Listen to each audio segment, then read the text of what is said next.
मित्र हो, 2014ला नरेंद्र मोदी पंतप्रधान झाले. आता 2026 सुरू आहे. म्हणजे गेल्या 12 वर्षात नरेंद्र मोदी यांनी भाजप तर व्यापलेलाच आहे, पण देशाचं नेतृत्व आणि देशाचं राजकीय वर्तुळ सुद्धा त्यांनी पुरतं व्यापलेलं आहे. आणि त्यामुळेच त्यांचे जे काही भक्त आहेत, मी त्याला अंधभक्त नाही म्हणत, त्यांचे भक्त म्हणूया, ते त्यांना विश्वगुरू म्हणायला लागलेले आहेत. आता या विश्वगुरूला बदनाम करण्यासाठी किंवा या विश्वगुरूला कोंडीत पकडण्यासाठी त्यांचाच एक चेला किंवा त्यांचाच एक सहकारी तयारी करतोय का? त्याला वेगवेगळी स्वप्न पडतायत का? आणि यातूनच वेगवेगळ्या राज्यांमधले मुख्यमंत्री, वेगवेगळ्या राज्यांमधले उपमुख्यमंत्री हे विभागले गेलेत का मोदी आणि शहा यांच्या दोन कॅम्पमध्ये? खरं तर असं म्हटलं जात होतं की नरेंद्र मोदी आणि अमित शहा या एकाच नाण्याच्या दोन बाजू आहेत. पण गेल्या काही काळात या दोन्ही बाजूंनी स्वतंत्र व्हायचं ठरवलंय का किंवा एक दुसऱ्याला डॅमेज करायचं ठरवलंय का? असं प्रकर्षानं जाणवणारं जे काही पर्व होतं ते होतं जंतर मंतरवरचं जेनझीचं पर्व. आणि याच सगळ्या गोष्टी आता दिल्लीच्या राजकीय वर्तुळात बोलू लागलेल्या आहेत. अमित शहा यांचं जे स्वप्न आहे नरेंद्र मोदी यांच्या पाठोपाठ देशाचं नेतृत्व करण्याचं, ते वास्तवात येणार आहे का? राष्ट्रीय स्वयंसेवक संघ ते येऊ देणार आहे का? आणि सगळ्यात महत्त्वाचं म्हणजे ज्या गोष्टी मोदींकडे आहेत त्या अमित शहांकडे आहेत का? हाच खरा प्रश्न आहे. आपण यावरती संक्षिप्त विवेचन करून समजून घेणार आहोत की मोदी आणि शहा यांचं फाटलंय का. नमस्कार मित्रो, मी राजेश कोचरेकर आणि आपण पाहताय आपलं आवडतं न्यूज पोर्टल टाइम महाराष्ट्र. मित्रो, आज मंगळवार, आज लोकसभेमध्ये पेपर फुटीच्या संदर्भात चर्चा सुरू आहे. सरकारकडून काही लोक निवेदन करतायत आणि विरोधकांकडून सुद्धा काही जण प्रश्न उपस्थित करतायत. या सगळ्याची एक रणनीती बनवण्यात आलेली आहे. पण अशीच रणनीती ही जंतर मंतरच्या आंदोलनाच्या वेळेला किंवा जेनझीच्या आंदोलनाच्या वेळेला का बनली गेली नाही? जेनझीने जे आंदोलन केलं, या आंदोलनानंतर धर्मेंद्र प्रधान यांना आपलं केंद्रीय शिक्षण मंत्री पद सोडावं लागलं. इतकी प्रचंड मोठी ताकद या जेनझीच्या आंदोलनात होती. खरं तर जेनझीचं हे जे घोंगावणारं वादळ आहे हे जाऊन फुटणार होतं पंतप्रधानांवर, पण ते निभावलं प्रधानांवर, असंच दिल्लीमध्ये बोललं जातंय. जेनझीने टार्गेट करायचं ठरवलं होतं पंतप्रधान नरेंद्र मोदी यांना, कारण ते ज्या पद्धतीत दुर्लक्ष करत होते, ज्या पद्धतीत या नव्या पिढीला कसपटासमान लेखत होते, हे कोणालाच आवडत नव्हतं. आणि त्यामुळेच धर्मेंद्र प्रधान यांच्यावरचा रोग कायम होता. पण शेवटी नरेंद्र मोदी यांच्या लक्षात आलं की प्रधानांना वाचवता वाचवता आपलं पंतप्रधान पदही अडचणीत येईल की काय. आणि मग याच गोष्टीसाठी नरेंद्र मोदी यांनी वेगवेगळ्या युक्त्या क्लुप्त्या करत जेनझीशी संवाद साधण्याचा प्रयत्न केला आणि सरते शेवटी त्यांचा प्रचंड लाडका भिडू हा आपली विकेट गमावून बसला. आता ही विकेट गमावेपर्यंत किंवा हे जंतर मंतरवर जे आंदोलन झालं त्यामध्ये पोलिसांनी प्रचंड मोठ्या प्रमाणात लाठीचार्ज केला, अश्रुधुराचा मारा केला, त्याचप्रमाणे पॅलेट गन्सचा मारा केला. या सगळ्यामुळे जेनझी प्रचंड चवताळलेली होती. आणि एखाद्या मधमाशांच्या पोळ्यावर जर मधासाठी कोणी दगड फेकला तर ज्या पद्धतीचं मोहोळ उठतं तसंच मोहोळ देशभर उठलं. बिहारमध्ये ती स्थिती झाली, कर्नाटकात झाली, राजस्थानमध्ये झाली आणि महाराष्ट्रामध्ये तर या सगळ्या गोष्टींनी आगडोंब उसळला होता, हे आपण बघितलं. पण या सगळ्या गोष्टी होत असताना नरेंद्र मोदी आणि अमित शहा यांच्यामध्ये काहीतरी बिनसलंय असं दिल्लीच्या वर्तुळात बोललं जातं. खरं तर हे दोघंही अगदी गुजरातपासून ते आत्ता दिल्लीपर्यंत विलक्षण एकत्र राहिलेले. नरेंद्र मोदींना जे हवंय ते फते करून देण्याचं काम हे अमित शहा करत असतात. अमित शहा यांची जी कार्यशैली आहे ती नरेंद्र मोदी यांच्यापेक्षा प्रचंड वेगळी आहे. नरेंद्र मोदी हे एखाद्याला माफ करू शकतात किंवा एखाद्याची चूक पोटात घालू शकतात. अमित शहांच्या बाबतीत जर एखाद्याने चूक केली तर त्याला शेवटच्या टोकापर्यंत नेईपर्यंत अमित शहा यांची कारवाई सुरू असते. अत्यंत सूड भावनेनं अमित शहा हे आपल्या शत्रूबद्दल किंवा हितशत्रूबद्दल व्यक्त होत असतात आणि त्या पद्धतीची कृती करत असतात.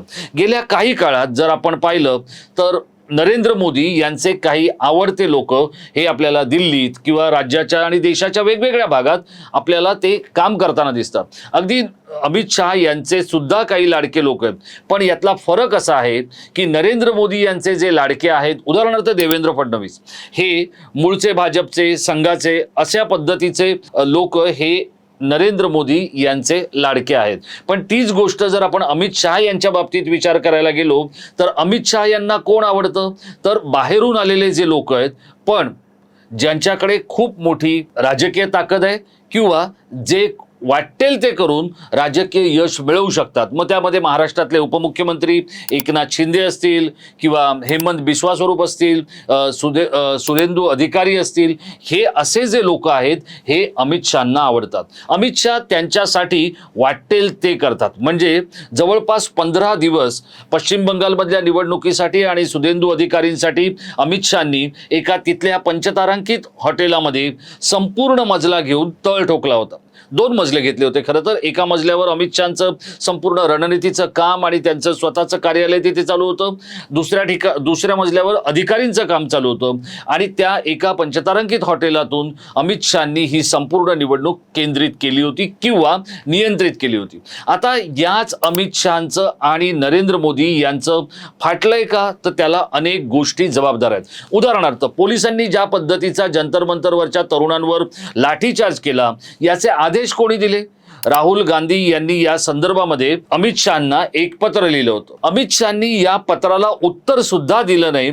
इतकी अमित शहांनी या संपूर्ण आंदोलनाकडे आपली म्हणजे ज्याला नजर फिरवणं किंवा नजर दुर्लक्ष करणं, त्या गोष्टींकडे डोळेझाक करणं, हे सगळं अमित शहांनी केलेलं होतं. 20 जुलैला जंतर मंतरवर जे आंदोलन सुरू झालं, या आंदोलनामध्ये मोठ्या प्रमाणात काही अपप्रवृत्ती सहभागी झाल्या होत्या अशा पद्धतीचा अहवाल पोलिसांनी दिलेला आहे. आणि या अहवालानुसार जर आपण पाहिलं तर 101 असे लोक होते की ज्यांच्यावरती हत्येचे आरोप होते असं दिल्ली पोलिसांचं म्हणणं आहे. त्याचप्रमाणे 2873 लोक असे होते की ज्यांच्यावर वेगवेगळ्या स्वरूपाचे देशातल्या वेगवेगळ्या राज्यांमध्ये गुन्हे आहेत. आता या सगळ्या गोष्टी दिल्ली पोलिसांना जर माहिती होत्या तर मग दिल्ली पोलिसांनी याचा वेळीच बंदोबस्त का केला नाही हा एक प्रश्न आहे. हे आंदोलन ज्या वेळेला संपूर्णपणे चिघळत होतं त्यावेळेला अमित शहा हे काहीसे प्रेक्षकांच्या भूमिकेत होते का? पोलिसांना आदेश कोणी दिले हा जो राहुल गांधींचा प्रश्न आहे, हा प्रश्न लाख मोलाचा आहे. कारण पोलिसांच्या आदेशाशिवाय दिल्लीमध्ये काही होत नाही. दिल्लीतलं जे काही आंदोलन आहे, दिल्लीतल्या मोठ्या घटना आहेत, या पूर्णतः प्राईम मिनिस्टर कार्यालयाकडून म्हणजेच पंतप्रधानांच्या कार्यालयाकडून नियंत्रित केल्या जातात. त्याचे मंत्री कोण आहेत? जितेंद्र सिंह त्याचे मंत्री आहेत. आणि हेच जितेंद्र सिंह सोनम वांगचुक यांच्या बरोबर बोलत होते.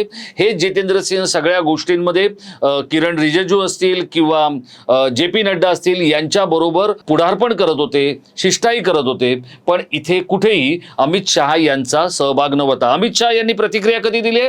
धर्मेंद्र प्रधान यांनी राजीनामा घेतल्यानंतर त्यांचा राजीनामा घेतला गेला आणि त्यानंतर अमित शहा असं एका आपल्या एक्स पोस्टमध्ये म्हणालेले आहेत की सरकारला तरुणाईचं यश आणि युवकांचं कल्याण हे सगळ्यात प्राधान्यक्रम असलेले घटक आहेत. कोणत्याही नेत्यापेक्षा किंवा कोणत्याही एका व्यक्तीच्या पदापेक्षा तरुणांचं भवितव्य हे आमच्यासाठी महत्त्वाचं आहे. आणि ही गोष्ट का ते बोलत होते तर धर्मेंद्र प्रधान हे नरेंद्र मोदींचे विलक्षण लाडके असलेले मंत्री किंवा सहकारी म्हणून ओळखले जात होते. आता याच अमित शहा यांच्या बरोबर नरेंद्र मोदींचं काहीसं फाटलंय अशा पद्धतीची चर्चा किंवा या दोघांमधून काहीतरी बिनसलंय किंवा या दोघांमध्ये पदांसाठी चढाओढ लागली आहे. कारण नरेंद्र मोदी हे काही पदावरून इतक्या लवकर बाजूला होतील असं दिसत नाहीये. आणि आजही भाजपला मोदींच्या एका विशिष्ट अशा करिश्म्याची आणि मोदींच्या एका चुंबकत्वाची सवय झालेली आहे. त्यामुळे नरेंद्र मोदी आणि अमित शहा यांच्यामध्ये जे काही सुरू आहे ते मी नाही सांगत आहे, तर दिल्लीमध्ये सातत्यानं वावरणारे शिवसेना नेते आणि दैनिक सामनाचे संपादक संजय राऊत काय म्हणतायत ते आपण बघूया. देश में आज जो जो कुछ हो रहा है गलत, अलोकतंत्रवादी, उस सब के लिए, देश का नुकसान करने के लिए, युवाओं का नुकसान करने के लिए, लोकतंत्र का नुकसान करने के लिए एक ही आदमी जिम्मेदार है, वो है अमित शाह। अमित शाह जी को तुरंत देश का डिप्टी प्राइम मिनिस्टर बनना है, तुरंत, और बाद में प्राइम मिनिस्टर। इसके लिए ये सब चल रहा है। वो मोदी जी को बदनाम करना चाहते हैं। मैं आपको बताता हूँ, अंदर की बात है ये। वो देश के प्रधानमंत्री मोदी जी को पूरी तरह से बदनाम करके पद से हटाना चाहते हैं, इसलिए सब ये माहौल खड़ा कर दिया है। आता आपण पाहिलं की संजय राऊत यांनी या गोष्टी अधोरेखित केलेल्या आहेत. या दोन्ही नेत्यांमध्ये असलेला बेबनाव हा आता वेगवेगळ्या राज्यांपर्यंत पोहोचलेला आहे. आणि मग महाराष्ट्रासारखं राज्य असेल तर एका बाजूला एकनाथ शिंदे आहेत, दुसऱ्या बाजूला देवेंद्र फडणवीस आहेत. हे दोन्ही नेते दिल्लीतल्या दोन वेगवेगळ्या नेत्यांना जरी मानत असले तरी त्यांचं रिपोर्टिंग हे वेगवेगळ्या ठिकाणी होतं. हे आता राज्यातल्या छोट्यातल्या छोट्या अगदी नंदुरबारमधल्या सरपंचाला सुद्धा माहिती पडण्या इतपत गोष्टी पुढे गेलेल्या आहेत. आणि त्यामुळे अमित शहा यांना असं वाटतंय की आधी आपण या विस्तारामध्ये किंवा मंत्रिमंडळाच्या फेरबदलामध्ये आपल्याला उपपंतप्रधान होता यावं आणि त्यानंतर पंतप्रधान होण्याचा त्यांचा मनसुबा आहे. अर्थात याच एका मनसुब्यासाठी नरेंद्र मोदी आणि अमित शहा यांचं फाटलंय का, की त्याला आणखी वेगळ्या काही गुजरातमधल्या किंवा व्यक्तिगत वर्तुळातल्या गोष्टी आणि घडामोडी कारणीभूत आहेत का? कारण अचानक आपण जर सोशल मीडियाचा वेध घेतला तर नरेंद्र मोदी यांच्याबद्दलच्या व्यक्तिगत गोष्टी सुद्धा गुजरातमधून, गुजराती भाषेतून समाज माध्यमांवर येत आहेत. आणि त्यामुळे नरेंद्र मोदी यांच्या प्रतिमेला तडे जायला आता सुरुवात झाली आहे. यातून नरेंद्र मोदी यांनी काय बोध घ्यायचा किंवा भाजपनं काय बोध घ्यायचा हा ज्याचा त्याचा प्रश्न आहे. पण इतकं मात्र खरं आहे की मोदी आणि शहा यांच्यामध्ये काहीतरी बिनसलंय आणि बरंचसं फाटलंय. या संपूर्ण गोष्टीबद्दल आपल्याला काय वाटतं आपण आम्हाला या व्हिडिओच्या खाली असलेल्या इनबॉक्समध्ये जरूर लिहून कळवा. आपल्याला असं वाटतं का की जे नरेंद्र मोदी यांनी गेल्या 12 वर्षात केलं ते येणाऱ्या काळामध्ये अमित शहा यांना करता येईल? अमित शहा हे देशाचे पंतप्रधान होऊ शकतात असं आपल्याला वाटतं का? आपल्या प्रतिक्रिया स्पष्टपणे या आणि त्याही संसदीय भाषेत आम्हाला या व्हिडिओच्या खाली असलेल्या इनबॉक्समध्ये लिहून कळवा. असेच काही व्हिडिओ पाहण्यासाठी आणि टाईम महाराष्ट्राबरोबर जुळलेले राहण्यासाठी, सतत आमच्याबरोबर संपर्कात राहण्यासाठी आपण अजूनपर्यंत टाईम महाराष्ट्र सबस्क्राईब केलं नसेल तर आवर्जून सबस्क्राईब करा. आपली निराशा होणार नाही इतकंच सांगतो आणि इथेच थांबतो. धन्यवाद.